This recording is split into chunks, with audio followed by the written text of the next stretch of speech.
जय श्री कृष्ण। ओम नमो भगवते वासुदेवाय। आज भाद्रपद शुक्ल चतुर्दशी को शेष नाग का अनंत व्रत किया जाता है। प्रार्थना इस प्रकार है। नमस्ते देवदेवेश, नमस्ते धरणीधर, नमस्ते सर्वनागेंद्र, नमस्ते पुरुषोत्तम।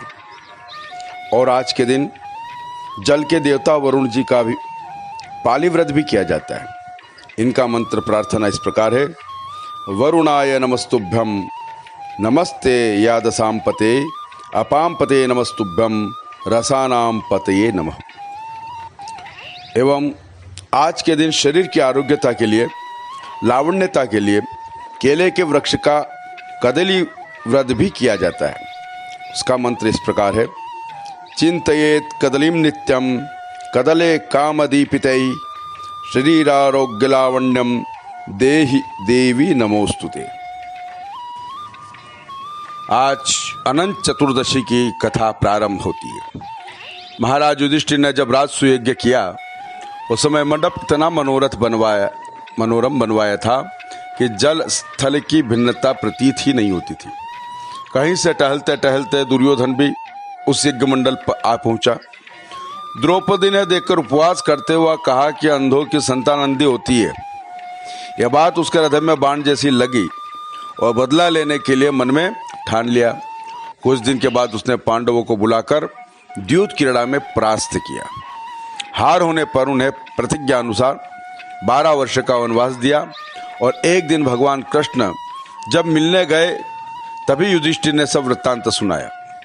उसे सुनकर दूर करने के लिए कष्ट को कुछ उपाय पूछा। तब भगवान कृष्ण ने विधि पूर्वक अनंत भगवान का व्रत करो, तुम्हारा खोया हुआ राज्य पुनः प्राप्त होगा। इसके बाद श्री कृष्ण ने कथा सुनाई। प्राचीन काल में सुमंत नाम का ब्राह्मण के सुशीला नाम की एक कन्या थी। ब्राह्मण ने बड़ी होने पर उसका विवाह कौंडिन्य ऋषि के साथ कर दिया।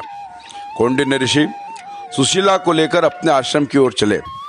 रास्ते में संध्या हो गई। ऋषि नदी के किनारे संध्या करने लगे और सुशीला ने देखा वहीं पर बहुत सी स्त्रियां किसी देवता की पूजा कर रही। तब उसने पास जाकर पूछा कि आप किसकी पूजा कर रहे हैं। उन सभी ने सुशीला को अनंत भगवान की महिमा बताई।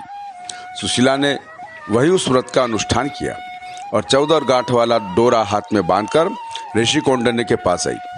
कौंडिन्य ने सुशीला के हाथ में बंधे डोरे का रहस्य पूछा। सुशीला ने सब हाल कह सुनाया तो कौंडिन्य ने डोरा तोड़कर अग्नि में डाल दिया।